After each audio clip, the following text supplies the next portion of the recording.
Fascinating documentaries that deal with the Mideast are screening at the festival. Very personal films about how individuals cope in the face of terrible odds.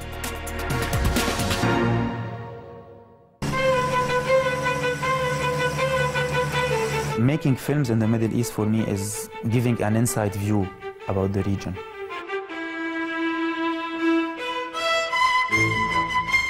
Telling a story in the Middle East is very challenging. It's filled with contradictions, conflict, and risk. Two directors, two very different takes on life in the Middle East. Lebanese filmmaker Simon El-Habre looks at his homeland and relates part of his family's history. Yun Su comes from the U.S. She has an outsider's view of the Israeli-Palestinian conflict. Two different realities in the Middle East at the Berlinale. An almost ghostly calm pervades the one-man village. Simon El-Habre visited his uncle Seyman in the mountains of Lebanon, the last inhabitant of a village. Civil war and Israeli bombardments have turned it into a ghost town. Everyone else has fled to the city of Beirut. بتلاقي الايام هاي ضيع العالم ضيع عملاني تبقى كلها شغل ما شغل هيك خضار كله رشاش وركاش ونكاش. I knew since the beginning that I was talking about something that is really very personal. It's my uncle, it's my village. It's also part of my memory, this village when I was child, when we used to go there. So when I came back to the village when it was destroyed, I was actually shocked. And this was something that I wanted also to show or to translate in the film. The camera follows his uncle calmly, closely, showing how he clings to daily routines. We don't see the war, just what it left behind. كيف توافوا ستة وجدة؟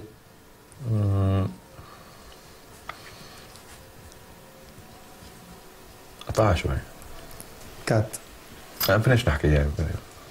الله يسأل ابنهم. For me it was very important to talk about the memory of the war, because in Lebanon the civil war stopped in 1990, and everybody says, okay, it stopped now, let's not talk about it and let's continue living as if nothing happened. And this is unfortunately what most of the people are doing in Lebanon. They try to escape this memory, although it's there. It was her fascination with contradictions that took South Korean-born American filmmaker Yun Su to the Middle East and Jerusalem. Her documentary is called City of Borders.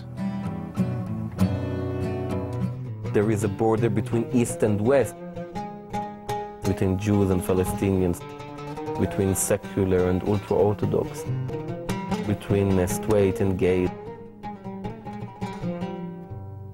Me not being from the region helped in some way, because there's so much distrust on both sides of each other that if I was Israeli or Palestinian, there would be some level of suspicion. Because I kind of look like an outsider, they felt like they could open up a bit more and it was less threatening to them. Yun Su regards the barrier separating Israel and the West Bank as a symbol of intolerance. For her film, she accompanies Israeli and Palestinian gays from both sides.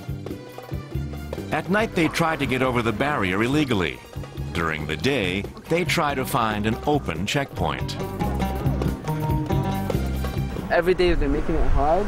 Now we have to go all the way around and all the way around and then go back in from there, only if they open the road, it's gonna cost us like 30 seconds. In local news and national news, daily we hear about the clashes between Israel and Palestine, and we don't have an insight into what the daily life is like. And I thought it was important to show how do they manage to survive on a day-to-day basis? How do they manage to live within the limitations that they're living in?